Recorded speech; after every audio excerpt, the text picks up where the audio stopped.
Queridos amigos e irmãos, continuamos a refletir sobre a campanha da fraternidade.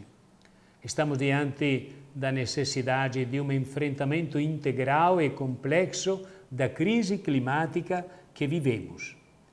Ainda há quem pense que não estamos passando por um grave momento de aquecimento global, pelo simples motivo de que, frequentemente, verificam-se também frios extremos. Com seu olhar ecológico integral e complexo, o Papa ensina que as pessoas que pensam assim estão se esquecendo de que estes e outros sintomas extraordinários são apenas expressões variadas da mesma causa, o desequilíbrio global causado pelo aquecimento do planeta. Desse modo, fenômenos contraditórios como secas em alguns lugares e alagamentos em outros, calores extremos e frios extremos, dentre outros paradoxos climáticos, têm fundamentalmente a mesma origem. E, argumenta o Papa, que justamente por se tratar de um fenômeno global, não podemos confundi-lo com eventos transitórios e mutáveis, que em grande parte explicam-se por fatores locais.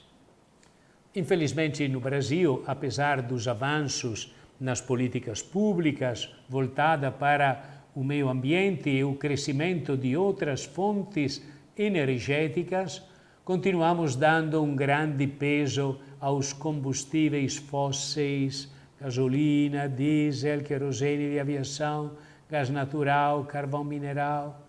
Amplia-se a produção agropecuária em grande escala para atender ao mercado consumidor global, valorizando pouco as práticas agrícolas sustentáveis, as tecnologias limpas e o uso de materiais menos prejudiciais ao meio ambiente.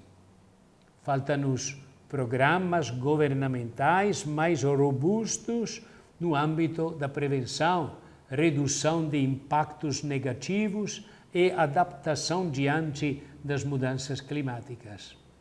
Há pouco incentivo aos processos de educação ambiental para mudanças de hábitos em vista de um estilo de vida justo e ecologicamente sustentável. Os sinais de esgotamento do modelo vigente, do qual poucos se beneficiam, refletidos nas mudanças climáticas, nas crises econômicas e na exclusão social e ambiental, nos colocam diante de um dilema ético.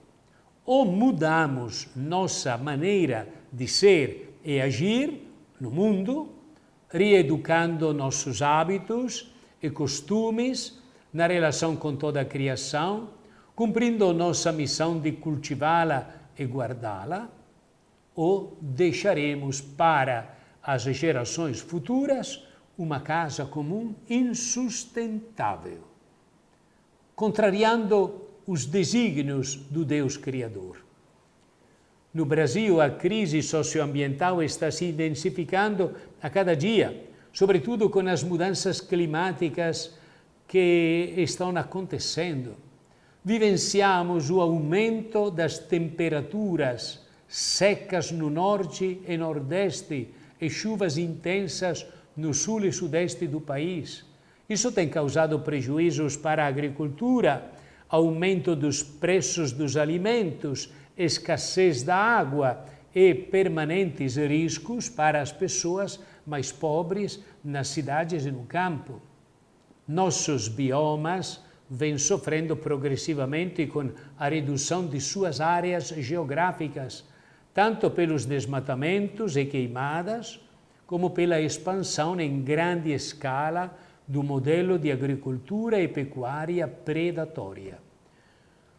O número de espécies de animais e plantas vulneráveis e ameaçados de extinção cresce a cada ano, mesmo com os alertas das ciências, a mobilização da sociedade e os clamores da encíclica Laudato Si do Papa Francisco. Ele, na exortação apostólica Laudate Domino de 2023, constata que ainda não estamos reagindo de modo satisfatório e que este mundo que nos acolhe está se desfazendo e talvez aproximando-se de um ponto de ruptura.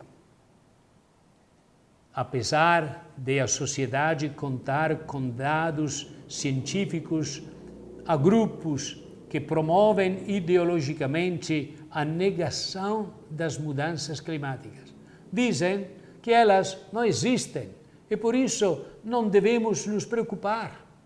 E isso gera confusão e dúvida entre as pessoas, dificultando a conversão ecológica e a consequente prática de ações concretas para lidar com desafios climáticos. Felizmente, a maioria da população está ciente das mudanças climáticas e vivencia diariamente as consequências dessas mudanças em níveis locais e regionais. O movimento de conscientização socioambiental tem ganhado força nas últimas décadas, especialmente entre os jovens, que demonstram maior sensibilidade a essas questões. O Papa Francisco afirma claramente a importância das pequenas ações. Por mais que se tenha a sensação de que elas não possuem força suficiente para alterar o momento de muitas crises que estamos vivendo, em suas palavras ele diz: não há mudanças duradouras sem mudanças culturais, sem uma maturação do modo de viver e das convicções da sociedade. Não há mudança cultural sem mudança nas pessoas. Então, cada pessoa, grupo, instituição, sociedade civil e comunidade política deve fazer a sua parte, a começar já nesta quaresma. Tempo oportuno para a conversão integral. Os desequilíbrios ambientais frequentemente contribuem para a proliferação de doenças como mosquitos transmissores de malária, dengue, zika e febre amarela. A exploração descontrolada dos recursos minerais na região amazônica frequentemente leva à destruição de vastas áreas de floresta, poluição da água e do solo, contaminação por metais pesados e deslocamento de comunidades indígenas e tradicionais. Além disso, as práticas de mineração ilegal, como os garimpos clandestinos, contribuem para a devastação ambiental e para o aumento da violência e da criminalidade na região, resultando frequentemente em doenças que afetam a vida e aumentam a violência entre garimpeiros e indígenas. As políticas públicas em nosso país, marcadas por avanços e recuos, não conseguem responder com eficiência aos desafios da crise socioambiental, deixando a sociedade e as comunidades empobrecidas ainda mais vulneráveis aos impactos crescentes das alterações climáticas. O ritmo acelerado de consumo, desperdício e degradação do meio ambiente vem superando os limites planetários e os resultados aparecem nos desequilíbrios e catástrofes que acontecem em várias regiões da nossa casa comum. É necessário fazer algo, não se pode ficar olhando, temos que ter atitudes concretas de mudança, uma conversão ecológica. Deus abençoe a todos em nome do Pai, do Filho e do Espírito Santo. Amém.